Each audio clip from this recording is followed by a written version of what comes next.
1 Peter 5 and verse 8, and it reads, "Be sober, be vigilant, because your adversary the devil, as a roaring lion, walketh about, seeking whom he may devour." Giving all praise, honor, and glory to the Most High Power of Israel, the power of Abraham, Isaac, and Jacob, the 12 tribes scattered. Double honors to the mighty men, the elders, and the apostles in the community, waking up the lost sheep, the house of Israel in these last days. Peace and blessings to everyone doing this truth and humbleness and sincerity. Again, I'm going to say shalom, and let's bring out some articles, all right? Let's bring out some articles. Let's have at it.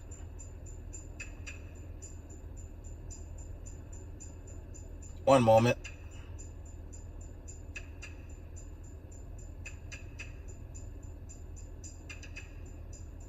I had another account regarding these endless breakthrough case accounts. Let me get it. One moment. Let me find it.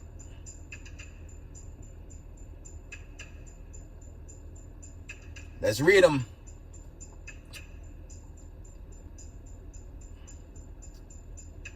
I got, I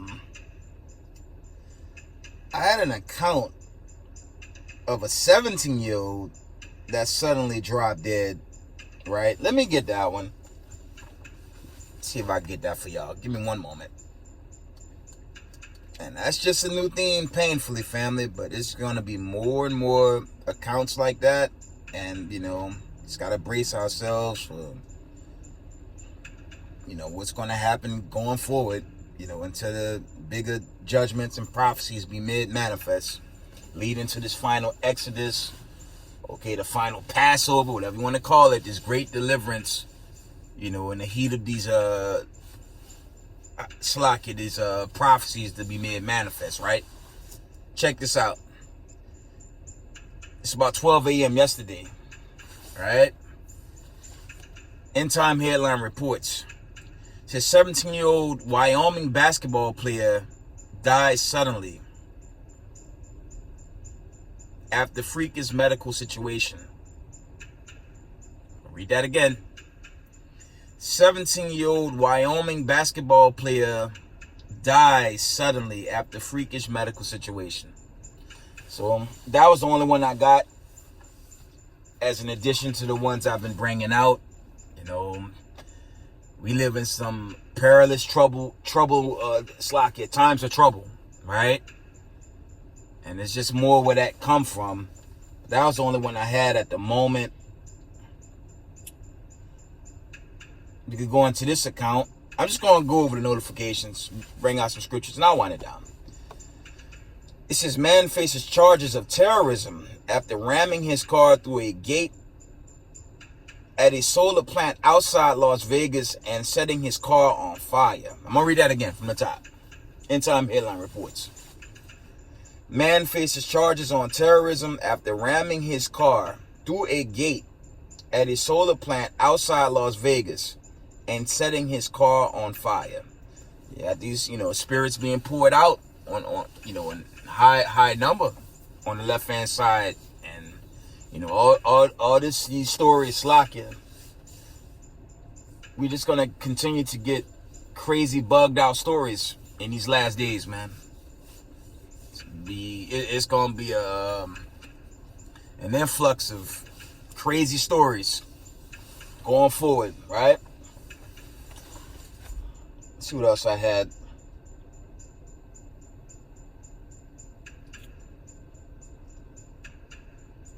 Yeah, this account.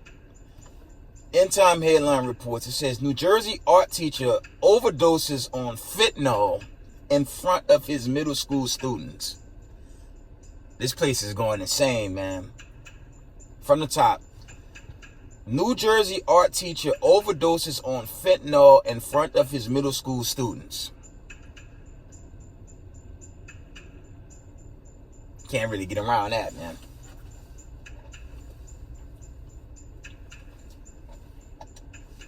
Read that one more time. It says, New Jersey art teacher overdoses on fentanyl in front of his middle school students. This place is coming down, man. How is that? I mean, how is that educational for the students, right? But we are talking about America. We're talking about Babylon the Great.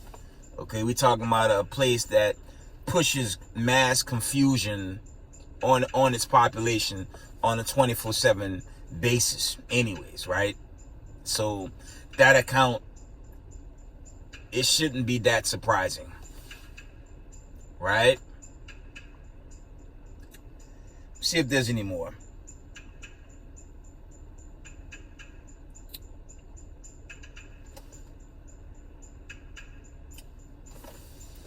Slakia. So we're gonna go into some scriptures and we're gonna wind it down. You know, for us, that's in the knowledge of this truth. We just gotta stay in line and keep these commandments. And remember the Most High, you know, he didn't forsake us, he didn't forget us, but you know, we have to be patient in these scary latter days that we live, right? Let's read 1 Samuel 12 and 22. It reads, For the Lord will not forsake his people for his great name's sake, because it had pleased the Lord to make you his people. There's that possession, right? That was 1 Samuel 12 and 22, Slakia. It says, For the Lord will not forsake his people for his great name's sake, because it had pleased the Lord to make you his people, right? Isaiah 44, 21 and 22, and it reads, Remember these, O Jacob and Israel, for thou art my servant. I have formed thee, thou art my servant. O Israel, thou shalt not be forgotten of me. I have blotted out as a thick cloud thy transgressions, and as a cloud thy sins. Return unto me, for I have redeemed thee. And that's going into, you know, redemption for the elect. That's what that's going into chiefly. Okay. Jeremiah 3 and 12. It reads this. Go and proclaim these words towards the north, and say, Return thou backsliding Israel, said the Lord, and I will not cause mine anger to fall upon you.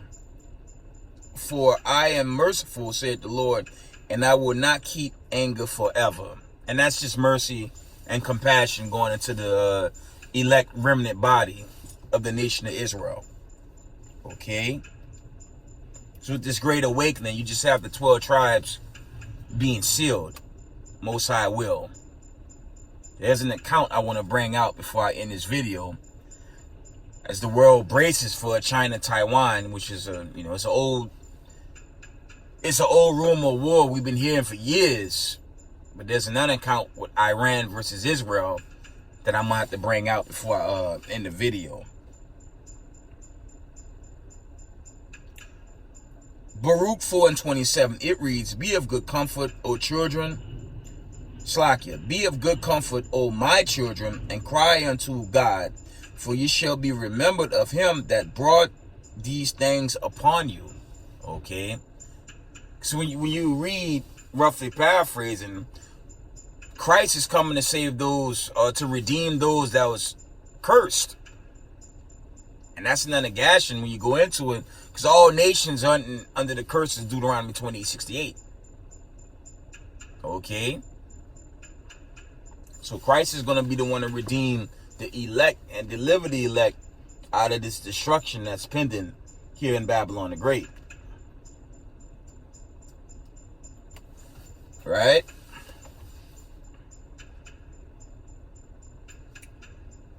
Let's get Jeremiah 31 and 3. It reads, The Lord had appeared of old unto me, saying, Yeah, I have loved thee with an everlasting love. Therefore, with loving kindness have I drawn thee.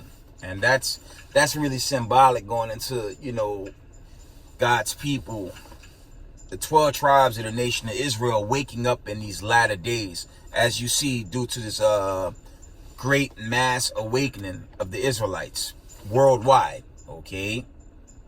Before I wind this video down, I want to read this article, and we're in the video. I didn't have too much, but I want to share. I want to bring out, some exhortation. You got to build that brick, family. That's something you have to do. And roughly paraphrasing, you're going to be saved by your works and faith and belief in the God of Abraham, Isaac, and Jacob. Okay, you have to be firm. Can't be lukewarm, but you have to be firm that you're a Hebrew Israelite, your spirit bear witness. Okay, those are the diaspora, those that be into a speckled bird, those that look like the other nations. Okay, them that look like white people, Indians, Asians. You got confusion of faces, Israelites that's just out there of that patrilineal bloodline. Okay, that's what salvation's for. Okay, let's get this article.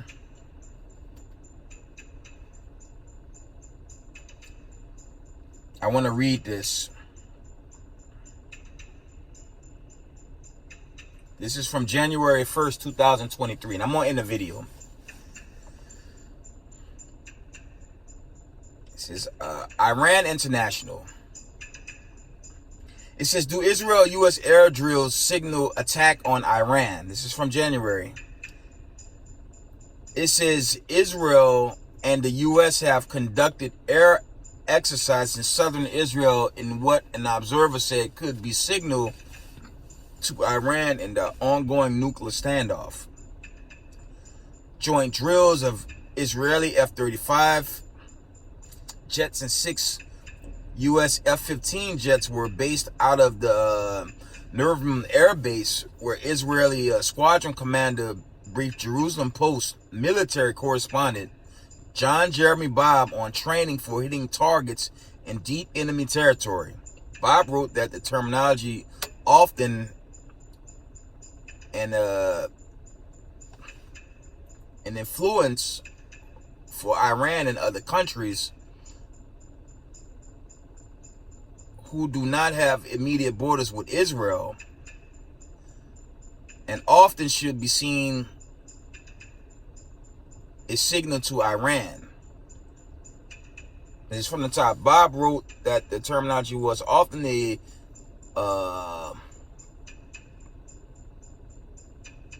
it says, it doesn't say influence. I can't key on it. I'm miscuing this word.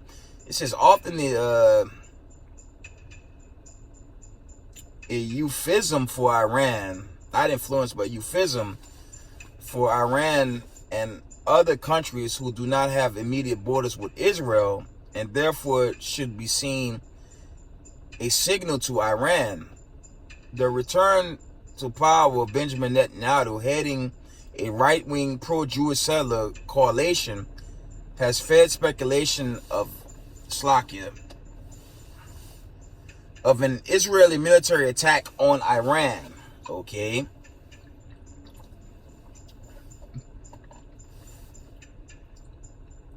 Outgoing Defense Minister Benny Gantz told graduating Air Force personnel late December they should be ready within 2 to 3 years. And we'll see, implying greater urgency. The Jerusalem Post report quoted a commander involved in Wednesday's air drills that Israeli 3 squadrons of U.S. supplied F-35s, even with some planes grounded for technical reasons, were plenty along with other Israeli fighter aircraft to accomplish any mission that would need to be assigned.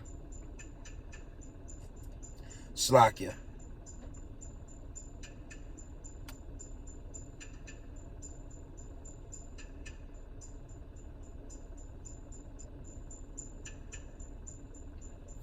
I lost the article. Give me a minute.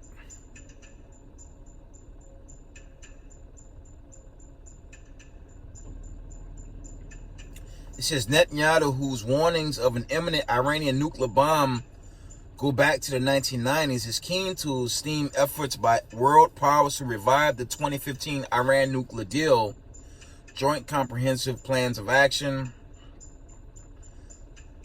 The LUC leaders strongly backed President Donald Trump's pulling the U.S. from the JCPOA and imposing maximum pressure sanctions, impeding Iran access to international markets. Okay. This is going into, they made a deal with Iran, and then they took it away.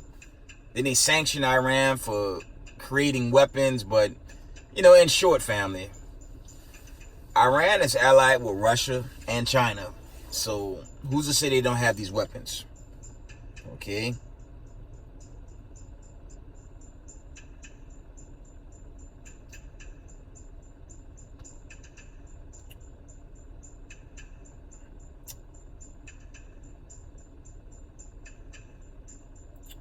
I'm going to just go to the bottom of this paragraph. I keep hitting these long articles. My apologies, family.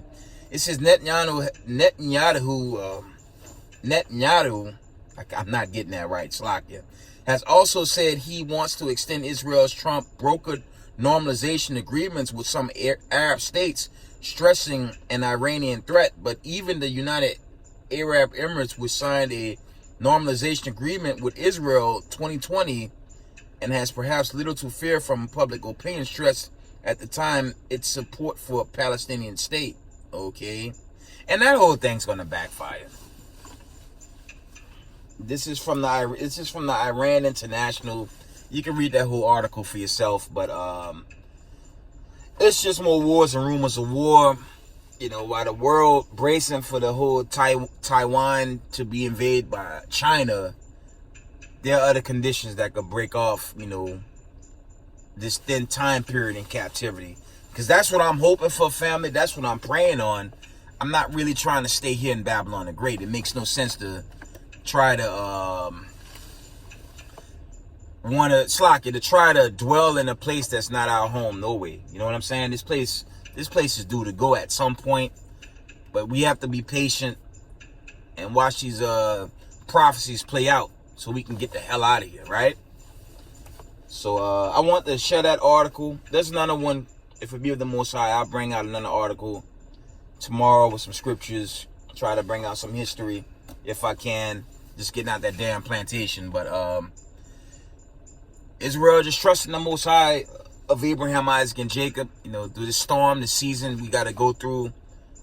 I pray things kick up, especially with the China, Taiwan, and, it's a lot that could pop off that could speed, this delivery period. But, we have to wait. And I have to be a little more patient myself. So, I'm going to end it down. Just keep the commandments, Israel. Keep the high holidays. Keep the feast days.